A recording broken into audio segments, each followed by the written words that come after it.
Hi, I'm BJ, and this is the Arcane Alienist Podcast.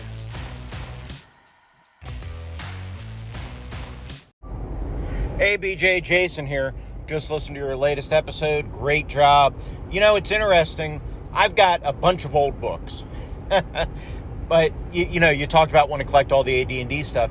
And I guess the question is the desire to collect it just to have it? I know you talked about looking through it, or for it to be usable. Because you can get the AD&D books, most of them, print on demand from drive-thru. I think there are some typos here and there, but they're really usable. And that's what I use now, are the print-on-demand books. And, recently I've been able to play a one-on-one game of Top Secret First Edition with Daniel Norton over at Bandit's Keep, and we've been having a lot of fun with that. But our Top Secret books are from 1980, and you can't get PDFs legally, and you can't, there's no print-on-demand or anything for that. And those books are old. And we were talking the other day about that, and I don't know if I'm going to photocopy my book, or if I'm going to scan it in to print it out, or if I'm going to just hand type up all the important stuff just so I have it. But I'd like to have a table copy I can use to play without using this old book and potentially destroying this old book. And I know some of the books are made better than others. I mean, look at Palladium books. They're built to last. But, yeah, these days, I don't know. I'd almost rather have a quality print-on-demand, a newly printed quality print-on-demand without typos that I can use to run the game and look at than the original books, because I'm not into collecting. I'm trying to get out of collector's mode, and I'd rather have that new book that's not, I'm worried about damaging. It's like Arduin Grimoire. I've got the original Arduin Grimoire, the original trilogy, with like 6-point font that I can barely read, and that's great. But now that you can buy, now that they're selling them again, and you can buy it, and the content, from what I can tell, is the same, pretty much. The art's a little different. But I don't know, man. If I go to read something for Arduin, I go to the reprint because I can read it. So, because I'm driving, I'm trying to find the, damn it. Anyway, point is, the reprints and print-on-demands, there's a lot to be said for that. And there it is. Just trying to find the lever. I'm in my wife's truck because I've got a flat tire on my car, and I'm just trying to figure out how to reset the cruise control. But anyhow, I just wanted to mention the print-on-demand AD&D books. If you're actually using them at the table, there's a lot to be said for that. Because you can even write in them or whatever, because they're cheap. But if it's a collecting and nostalgia thing, there is something to be said for the original books. But even the really old original books I've got a real hankering to make a new version of that, a newly printed version of them, so I don't destroy the old ones. So it's kind of a pull there, and I'm not sure how I'm going to handle that. I'm probably, whether I'm going to have to type them up, or, because I don't really want to destroy a book to have a new copy of it, cut it up so I can scan it correctly. So I don't know. Thoughts? Thank you for the call, Jason. It's Jason of the Nerds RPG Variety Cast, one of our regular callers, and towering figure in the still know what we're calling our community, the old Anchor community, whatever we are now, because Anchor's gone. But Jason's kind of the glue that I think that holds us all together sometimes. He calls into everybody's show. He listens. He asks good questions. He invites us to participate in stuff that he's doing. So thank you for the call, Jason. Yeah, I think to answer your question in reference to, what I'd like to collect the original AD&D first edition, the ones with the yellow spines, just because there's a uniformity to it. Wanting those specific books is nostalgia. If I wanted to play it, I would get you get the PDFs from DM's Guild for anything you don't have, and the PDFs are actually more portable and useful sometimes. Although I still have trouble running games from a screen. I think it's just I'm so used to doing it the other way. My brain just won't make the switch. I can play a game on a virtual tabletop. I can run a game on a virtual tabletop, but when I'm running with a VTT, I want the book of the game I'm running open on my desk for some reason. I just can't.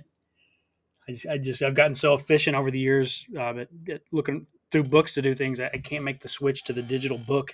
I can read it for my own information, but when I'm actually using it actively in a game, I just can't do it. So yeah, those are it would be nostalgia for those specific set of books. Um, it is nice though that most of what you would want you can find with a few exceptions, either in PDF or old copies for sale on eBay or elsewhere online. So it's nothing's out of reach. Although some of the stuff, if you want it in good condition, it got kind of pricey depending on how old it is and what kind of condition it's in. Um, I will make a caveat on behalf of Joe Richter, our friend at Hide and Sightless, who's visually impaired. You can get a lot of stuff on PDF, but you can't really get it in a way that is amenable to a reader, which is, I think, a real disservice to people with visual impairments. That a lot of those PDFs are just converted as scanned images, not um, as text, which then can be copied, pasted. You know, legally, you can copy and paste out of a PDF as long as you don't redistribute stuff. But that also, when they're actually created as a text PDF, that means that reading software can then read that to people who are not able to see the screen or read the PDF very well on their own. So I wish they would do more of that. I hear Joe mention that, from time to time, that there's a lot of old games that he remembers from back in the day that are harder for him to access because of that.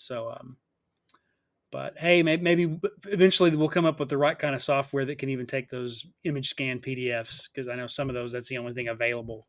You would actually have to convert them some way, line by line to a new PDF, not just a scan of the original. But hey, hopefully, the way AI software and other things are going, we're not too long away from that.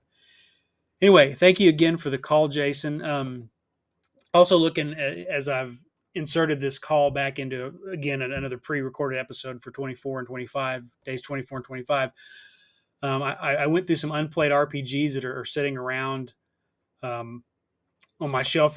You'll hear me list a few of them too. I just noticed a few minutes ago that I have sitting and want to look at and actually kind of play and do more with our jackals. I've recently acquired jackals. And then from Free League, I've gotten the Dragonbane box set that they've released. I backed that on Kickstarter and got it.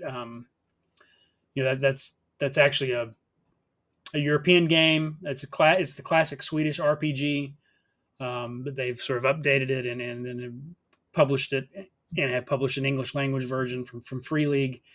I believe it's called Drakar och Demoner in Sweden. I don't think that literally translates into Dragonbane. It may mean, I think it may mean dragons and demons. But for the English language version, they've called it Dragonbane. But go online and Google the art for Dragonbane. It is amazing looking. So it is an unplayed game that I have that I want to check out for certain. But also the coolest, the coolest looking product that we talked about last episode. I neglected to mention that too. It is very cool looking because of the artwork and the color scheme that they use for this. So I would just go online and check that out. Let me see if I can pull up the artist's name here real quick, just because I want to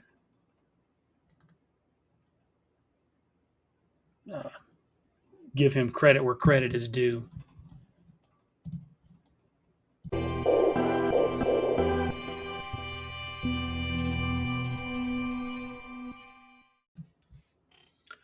All right, I paused the mic there, so you may have a few seconds of dead air.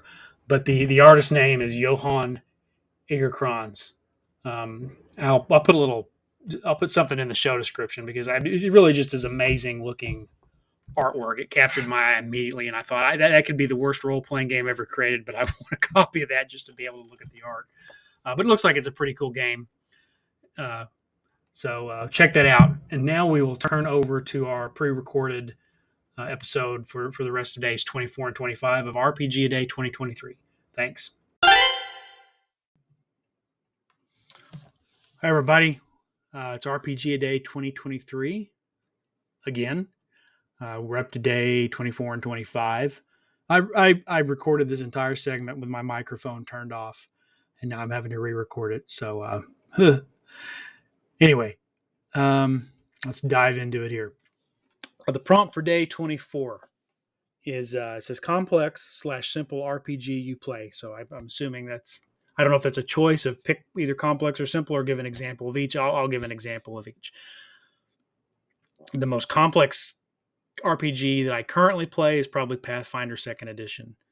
Again, once you understand it, I mean, it typical of your D20 modern D&D Pathfinder style games, where you particularly after you get a couple of levels under your belt, you start to stack on additional feats, additional abilities, additional spells, and then there's this sort of crafting element that is a big part of Pathfinder 2e. That's a lot of fun, but it does add some complexity to the game. So there's a lot of resource management there.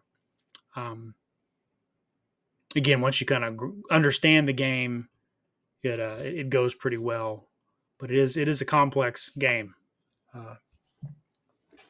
As far as other complex games I've played in the past, I would think Rollmaster. Again, Rollmaster is a complex game. Once you know how it works, it goes smoothly at the table when everybody knows it. But a lot of time building a character and a lot of time, leveling up characters, and then that complexity of in combat having a separate table for every weapon. But once you get used to it, again, it goes quickly at the table, but it is complex. For as far as the ones I play now, the most complex one is Pathfinder 2e. Simple RPG game I play. Of the ones I've played recently, although again I've been on hiatus. I mean, obviously, Old School Essentials is probably the simpler of the games I've been playing in and running in the last year. One I don't currently play, but I think is a good example of one I have played from time to time and will probably play again at some point is Fate. Someone asked me a while back if I had a choice between several sort of generic systems, what would I choose? They gave me, Fate was one of them that was like, would you want this or that or this? Fate was one of the ones suggested. And I said, my response was, I like Fate, but you kind of have to have the right group to play with Fate. The people playing have to really grok what Fate is about because it's a very narrative game. It's got very simple mechanics. But you're much more of an active participant in the storytelling. I think people describe D&D as a storytelling game, but I don't know that it is.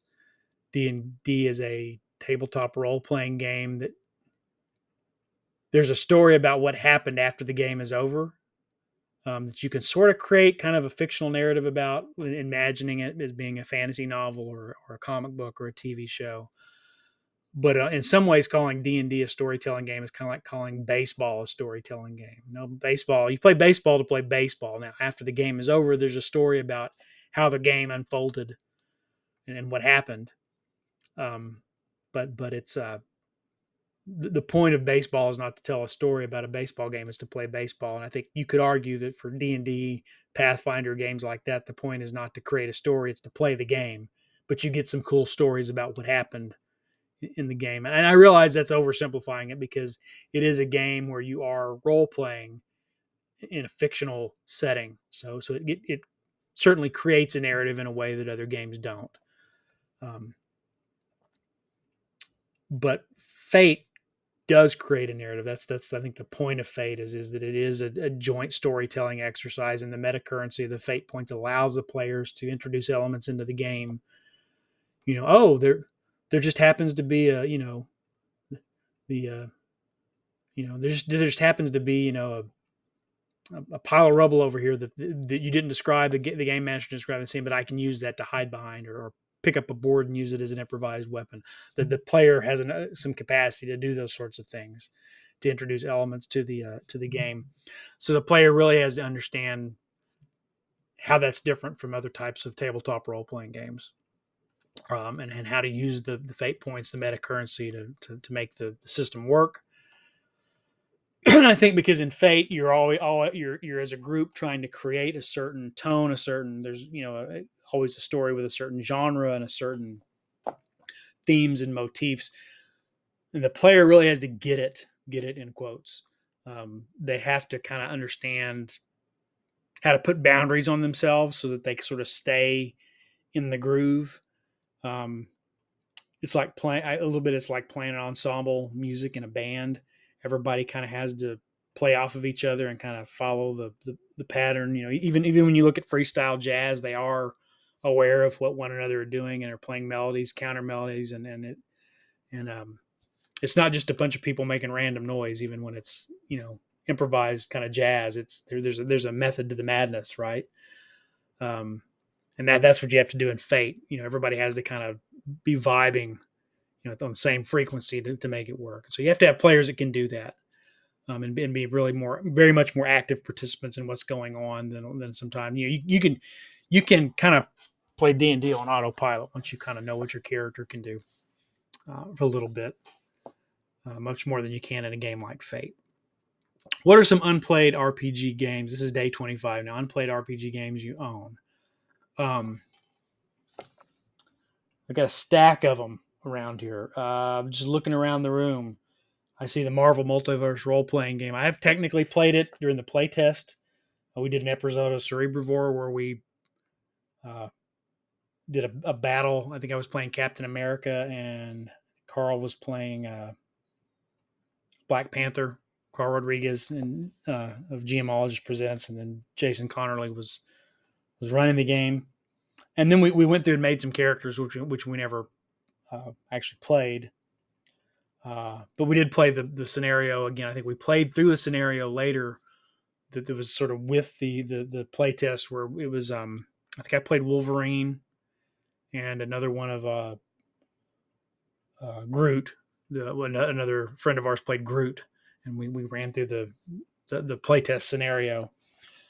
So I have played that, but in the playtest version, I have not played the final version. Although there is I mentioned it a couple episodes back. There should be an episode of the GMologist Presents where I'm on there with Carl Rodriguez, where we go through some of the final rule set and critique it, and then make a character, or actually remake the character that I had made for the playtest way back when. So it's not a game that's just set there unused, but it is one that that I haven't played. I really sit down and played, with a group and whether a one shot or a campaign. Some other ones I've got here. I've got Modiphius Conan. One I really want to get into is the Modiphius Star Trek. I have that, and I have got some stuff for that. And then let's go back to simple RPG that I haven't played yet that I want to play. That I have is We Deal in Lead, which is based on Cairn, which is sort of a blend of some of the elements of Into the Odd and Knave. And We Deal in Lead is basically the Dark Tower. You're playing a gunslinger in a Weird West setting. It's the Dark Tower. So I would like to play that, but I'd like to play Cairn as well. It just looks interesting as sort of a simple fantasy game. Traditionally, like I said, the most simple one I've probably been playing is Old School Essentials or BX D&D. But I would like to try those. Those are even simpler that I haven't gotten to the table yet. So unplayed games. What do we got? What did I say? Star Trek, Marvel, Conan. And then those Cairn-based games, We Deal in Lead, and some of the other Cairn-based games. So that's it for days 24 and days 25 for RPG a Day. Take care of yourself, and I will be back tomorrow.